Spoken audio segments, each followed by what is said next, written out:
For years, Hearthstone had 9 playable classes. Every single deck and card was perfectly balanced. We were all living in complete harmony. Until he showed up. The hero that you never thought you'd see.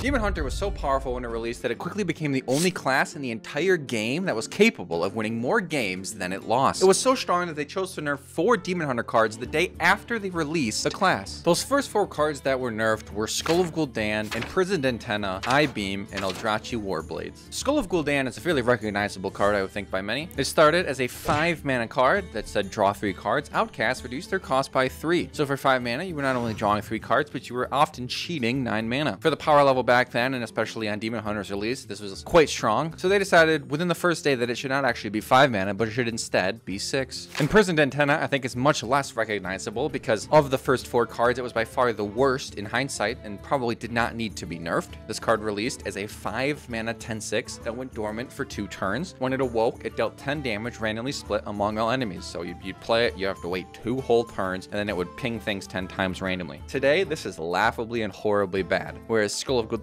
is still okay if it has like a place to go. But you know, with the first day, they had to act quickly. They hit Imprisoned Antenna. They increased its mana from 5 to 6 to weaken the class overall. It has since been reverted and is a 5 mana card again and absolutely sees no play and probably never will again. Next up is I-Beam. I-Beam, when it released, was a 3 mana spell, lifesteal, deal 3 damage to a minion, and especially specifically when it was outcast, it cost 0. So you were for 0 mana, you were able to deal 3 damage to remove a minion potentially, and also heal for 3. They decided that on release, not only was this too strong, but the amount of mana that Demon Hunter could cheat out was too high, so they decided that this was a place that they could reduce some of that mana cheating by making it so that its outcast now costs 1. The 4th and final card from the first 4 hits on day 1 is Eldrazi Warblades. This is a 3 mana weapon that started as a 2 attack 3 durability weapon with lifesteal. This was super useful because Demon Hunter has a lot of cheap ways to give your hero attack and should be able to hit for a lot of damage and also heal your hero for a lot of damage, and ultimately having 3 durability made it really hard to ever kill the Demon Hunter, and this was a big reason why the deck was not only so good at killing the opponent, but also never dying. Before we look at more prolific cards from the past, let's take a look forward at some upcoming Demon Hunter cards from the newest mini set. That's right, baby.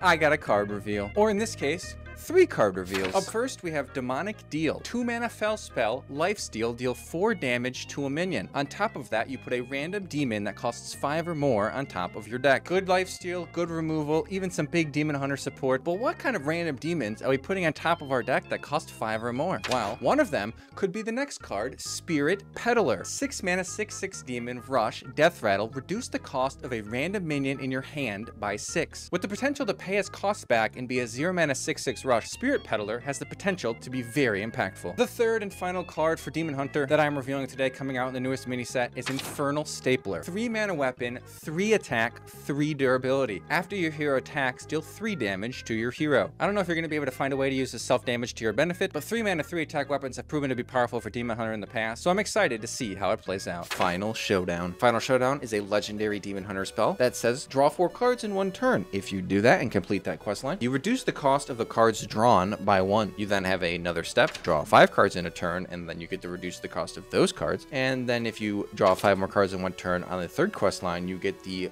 ultimate reward, Demon Slayer Kurtrus. Playing Demon Slayer Kurtrus, you would be able to, for the rest of the game, cards you draw cost 2 less. When it released like this in Standard, it was very powerful and eventually got nerfed to being 6 for the first step instead of 4 before eventually being reverted. What you would do is you would draw lots of cards in the same turn to be able to reduce their cost, and you'd be able to cheat out minions like Vengeful Walloper, which is a card on this list, as well as Ironbound Brute. Vengeful Walloper costs less for each Outcast card you've played this game, so by drawing a bunch of cards, including Outcast cards, and making them cheaper, you're able to play a lot of them, which means you're able to cheat out Vengeful Walloper and get 0 mana 5/5 rush. And Ironbound Brute is a 7 mana 6/7 taunt. This is cost 1 less for each card drawn this turn. So you already have to draw 5 to complete your quest. When you have enough powerful stuff to be able to draw cards, you can just draw 2 more, and then you're getting a 0 mana 6/7 taunt. So what you do is you draw 7 cards a turn, play some Outcast cards before you get to that turn where you're drawing all the cards. You then have free Wallopers, free Ironbound Brutes. It's like turn 3, turn 4, you have all these stats in play, and you're winning the game by just cheating mana and doing powerful things. And if if that wasn't enough, like I said, you do have the final award of the Kurtrus to make whatever is left in your deck 2 less for the rest of the game. And ultimately, the card was too strong, and they had to nerf back the quest. They also had to nerf Vengeful Walloper, although the caveat there is that it was actually buffed before it got to the point where it could be good, because this card is from the March of the Lich King set, and it didn't have a home right away. And so they eventually actually buffed this card, but then it ended up being too strong, and so they nerfed it. And to this day, this quest line, Vengeful Walloper and Ironbound Brute, are very good, or decently good anyway, in Wild. And the archetype has the brand new fancy Arana win cons, where if you end up drawing your whole deck and not winning, you can then use Arana to send your fatigue damage to the opponent's face. Ironbound Brute, Vengeful Walloper, and Final Showdown are 3 cards from Demon Hunters past that broke Hearthstone. If you're enjoying this video so far, be sure to subscribe. Blind Eye Sharpshooter releases a 3 mana, 1 attack, 5 health minion that dealt 2 damage to a random enemy when you played a Naga, and then the text on the card switched to then dealing 2 damage to a random enemy after you played a spell. However, you also draw a spell when you play a Naga and draw a Naga when you play a spell. So this card not only was a really efficient draw engine, but was also a single game finishing damage dealer on its own. All the versions of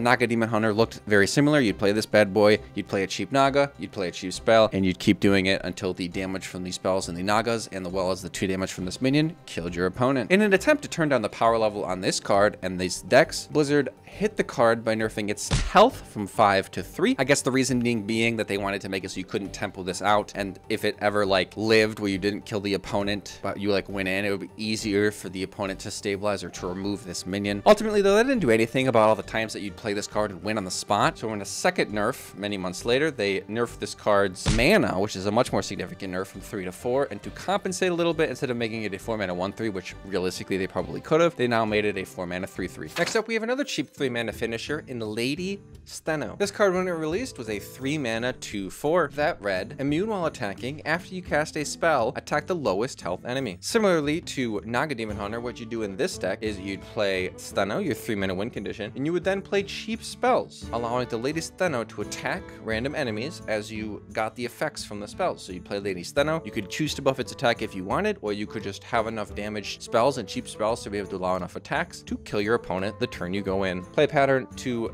Blind Eye Sharpshooter, very similar. It used similar cards such as Predation, which is another card on this list that started as a 3 mana spell that cost 0 if you played a Naga while holding it. So you'd be able to cheat 3 mana. So for 0 mana, because you're Demon Hunter of course and you're cheating out mana while dealing damage, you could use this as a spell with either Blind Eye Sharpshooter or Lady Steno to deal damage and cause your win condition to do even more. Lady Steno, ultimately, similarly to Blind Eye Sharpshooter, had to be toned back because it was just way too good and you'd often just win the game the turn you played it way too early in the game, and they nerfed it to only have 1 attack, which ultimately cut its effectiveness in half, which was enough to basically sideline the card, relatively speaking. To nerf Predation, they just kind of brought it down a peg by, instead of it being a 3 mana spell that cost 0 if you played a Naga, they made it a 2 mana spell that cost 0 if you played a Naga. However, instead of dealing 3, it deals 2. So you're cheating less mana and doing less damage for free. Soul Fragment Demon Hunter is one of the original unique archetypes for the Demon Hunter class ever. Initially releasing as part of the Scholomance Academy set back in 2020 came Soul Fragment cards for Demon Hunter. What a Soul Fragment was that it was a card that you shuffled into your deck that was cast when drawn, restored 2 health to your hero. So you'd have cards that put Soul Fragments into your deck, gave you like the kind of sporadic, occasional, every now and then chance of randomly healing for 2, but also you could have payoff cards that would destroy the Soul Fragments to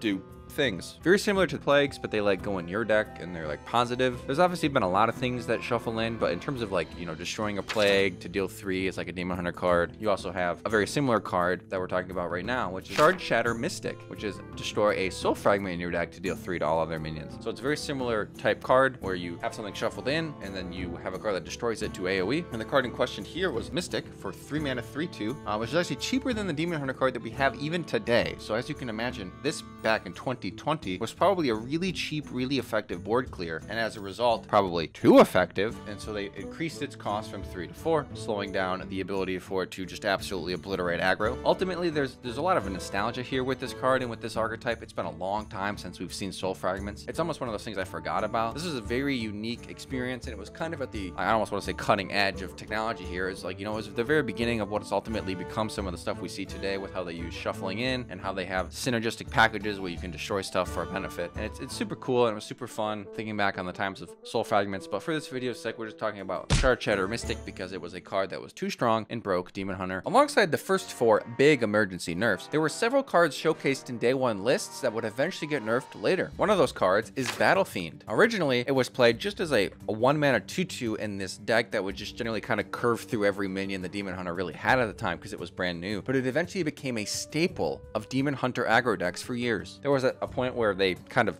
dialed back strong 1-drops, and so you didn't have your 1-mana 1/3 mana worms anymore, and they kind of tried to bring the power level of these power crept 1-drops a little lower. And this card was a standout for a while there, where it was a 1-mana 2/2 with upside. Simply put, they felt that that was too strong and eventually brought it to a 1-mana 1/2. 4 years after the nerf, they decided to bring it to core, and they actually buffed it to a 1-mana 1/3. Goes to show that the attack was part of the problem, but also the game is now caught up to a point power level wise where a strong Battle Fiend is not really doing anything in terms of breaking the game. Another one of the cards showcased in the early days that received a nerf was Priestess of Fury. Priestess of Fury, 7-mana 6/7. At the end of your turn, deals 6 damage randomly split among all enemies. To nerf this card, they brought its health down from 7 to 5, allowing it to be killed more easily so that it did not keep repeating the 6 damage over and over and over again. This is one of those cards that just feels like a bajillion years ago, and it's hard to really even remember it much. But I imagine people would get very frustrated at this card because it's the bad form of RNG in Hearthstone, the random pings, and I could see losing to this being really annoying. Another day 1 card, Crimson Sigil Runner. Nothing terribly offensive here, you know, a 1-mana 2/1 draw card, but it was just extremely efficient and could go in any Demon Hunter deck. It had its main class-specific keyword in Outcast, and it was just decent stats for an early minion, and ultimately they decided, all right, we've had a little too much of this card. It's a little too good, and they nerfed it from a 1-mana 2/1 to a 1-mana 1/1. Upon rotating, it stayed as a 1-mana 1/1 for some reason. They then added it to core, so maybe that's why, and you now have access to 1-mana 1/1 Crimson Sigil Runner even to this day, despite being added in 2020. Last card here shown in this day 1 footage is Altruist the Outcast. This, unlike the last 3 cards, is a standalone win condition on its own and was very, very strong and very standout-ish, and as a result, probably a lot more talked about and a lot more hated. Originally releasing as a 3-mana card, 3/2, after you play the left or rightmost card in your hand, so you play an Outcast card, deal 1 damage to all enemies. What you do is you play Altruist for 3, and you then shuffle cheap damage spells and draw cards from the outside of your hand, and it would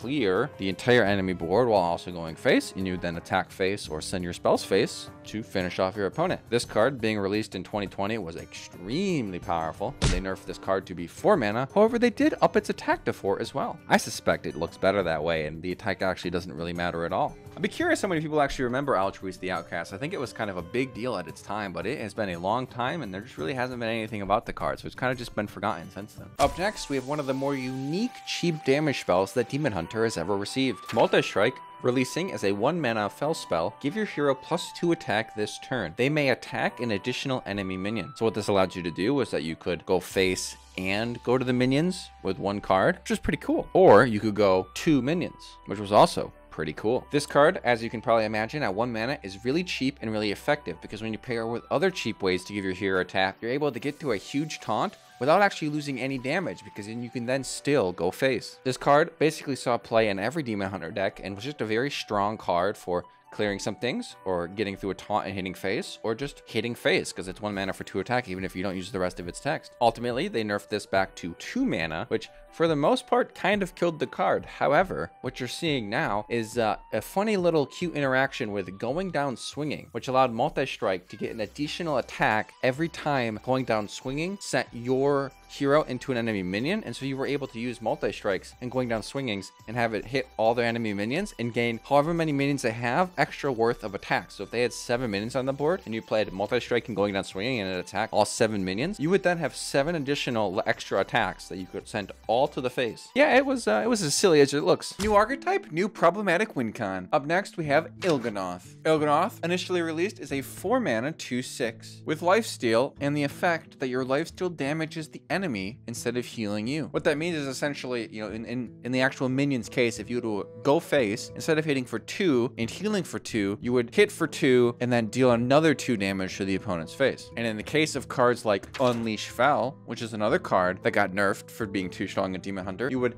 deal 1 damage to all enemies, and you'd have Mana Thirst 4, gain lifesteal. So if you had at least 4 mana or more when you played Unleash Fel, you would deal 1 damage to all minions, but you'd also heal for the amount of damage dealt. So you combine this with spell power and and things like Morg Artificer, and suddenly you're dealing a ton of damage to all enemies and you're healing for a ton. Combine that with Il'gynoth, and instead of healing for a ton, you're dealing a bunch of damage to the enemy minions, healing for a ton, turning that healing into damage and dealing a ton of damage to the opponent's face. As a result, Il'gynoth had to be toned down, but to compensate for changing it from a 4 cost all the way up to a 6 cost, they at least decided that they would buff its stats to 4 and 8 so that, you know, for some reason, if you wanted to play the card, you'd at least be able to go 8 whenever it attacked for 8 damage, because you deal 4 and heal 4. Losing 2 mana is brutal on a card that you just want to be cheap for the effect. And a card like Unleashed Fel was ultimately just too good even on its own in terms of being anti-aggro, because you could, you know, and if they have 5 minions that are, you know, they're an aggro strategy, they have cheap minions, you know, even with 1 spell damage, you deal 2 to 6 targets, you kill a couple minions, you heal for 12. It's like, it's Reno Jackson with a board clear for 1 mana. It's really strong. So what they did for Unleashed Fel was they made it mana thirst 6, so you couldn't do it as early, which slowed it down against aggro, made it less strong, and made it so that you had to wait longer before it was useful. These, while being too powerful, were very, very cool and very fun to play, and required a little bit of thought too. You know, you had to do a little bit of math, you had to kind of understand how it works. Once you did, you could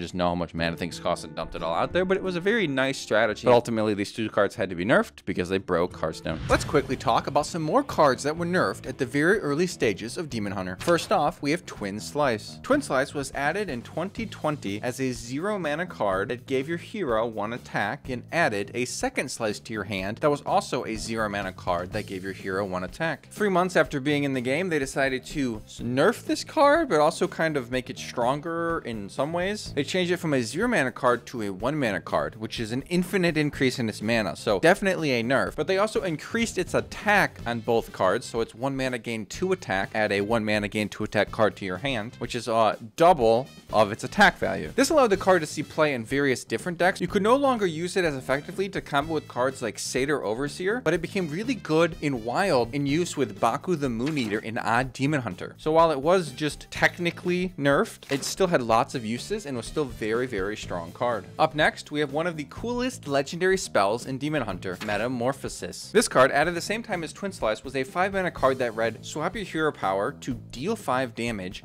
After 2 uses, swap it back. After about 4 months of being in the game, they decided to slightly nerf this card, not by doing its mana or anything, but by making it only deal 4 damage after 2 uses, swap it back. So 1 damage reduction over the course of 2 shots, so 2 damage less on the card. They then, nearly 3 years later, buffed this card to, instead of being 5 mana, they made it 4. And then another year or so after that, they buffed it to saying deal 5 damage instead of 4. So it's currently cheaper than it was when it came out and still does the 5 damage. This is really just a poetic image of Hearthstone over the last 4 years, where this card had to first be nerfed, but then had its nerf reverted, but still wasn't good enough, so it had to be buffed again. This card is super cool. It makes your 1 mana hero power deal 5 damage the turn you play it, or turns after you play it. You have 2 times you can use this hero power. It's 10 damage in 1 card. You get to strategically use it how you feel over the course of the 2 turns. It's kind of almost like a location in a hero power. It's kind of like a weird way of looking at that, where it's like you're setting up these uses. You can use them now or later. It's really cool and ultimately a very fun card that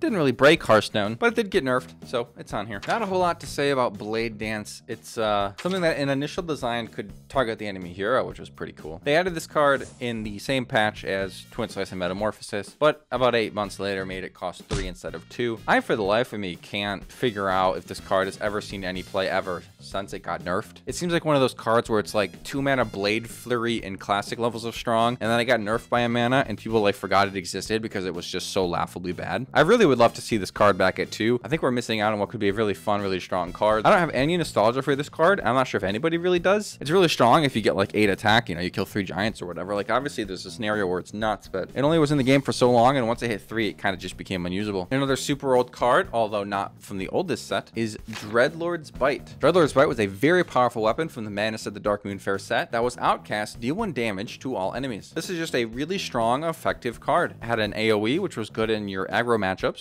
to like kill their cheap little things as you guys were fighting for board, and it was ultimately a lot of damage over the course of 2 turns. And even still today, you know, this with your hero power, it packs a punch. 3 attack for 3 mana weapon is still good, and if this had not been power crept by other 3 mana 3/2 weapons, it would probably still be a passable card. This card was at one point barely a month after it came out nerfed to only having 2 attack, but 2 years later, I think maybe when it rotated, or maybe just before it rotated, it was reverted back to having 3 attack. Another 3 attack weapon, Warglave's Prince of Azeroth. After attacking a minion, you may attack again. Very similar to multi-strike, it allows you to hit minion and hit face. Combine that with hero attack buffs, you're able to kill a big minion and hit face for a bunch. Really effective, really strong in the early days, so they nerfed it to make it 6 attack to slow Demon Hunter down. Eventually they made it a little stronger but also a little weaker by reverting that mana change back to 5 or reducing a durability to a 5 mana 3/3. They had it in this state so they could make it a core card, although I don't believe it currently is. I believe it rotated out of core and is still a 5 mana 3/3. Theoretically they could add it back to core, and so they've left it as a 3 mana 3/3,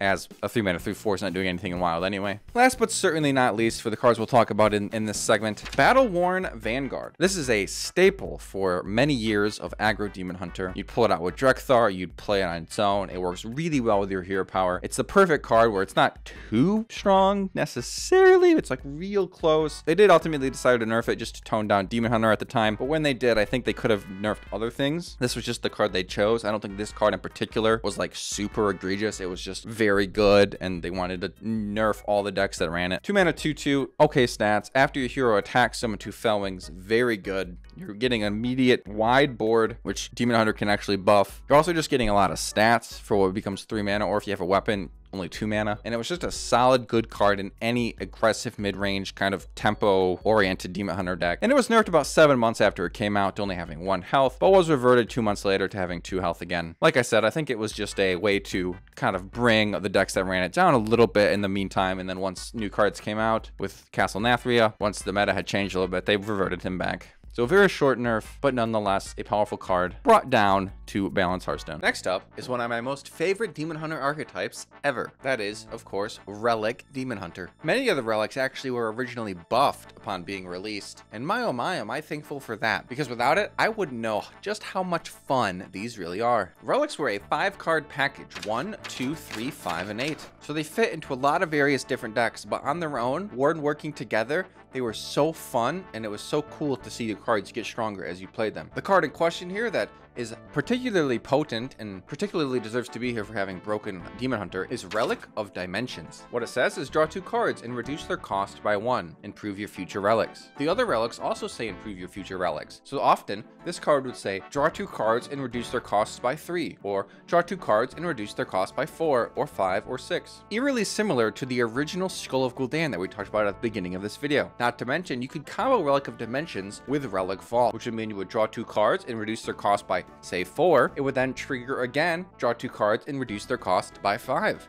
So you would cheat out 18 mana and draw 4 cards. The combination of weaving in whether you want big dudes or big removal or big mana cheat on your draw and when to use the Relic Vault was a really fun little synergistic package. And you know, instead of growing bigger and bigger green men and jades, you were able to kind of position your cards stronger and stronger as went on. And after the buffs, for the majority of their lifetime, relics lined up really nicely and were super fun and super satisfying. But ultimately, Relic of Dimensions was just a bit too strong at the time, so they chose to nerf it from 5 mana to 6. It was eventually reverted, and you can now play all of these cards in their original or buffed forms, and it is still super fun. And it's one of those archetypes in standard that I super miss. There have been so many Demon Hunter cards nerfed over the years, so I could not talk about all of them in this video. So if I left one out, it doesn't mean that I don't know that it exists or that I don't think it got nerfed. I just didn't talk about it. Thank you guys so much for watching, and I'll see you in the next one.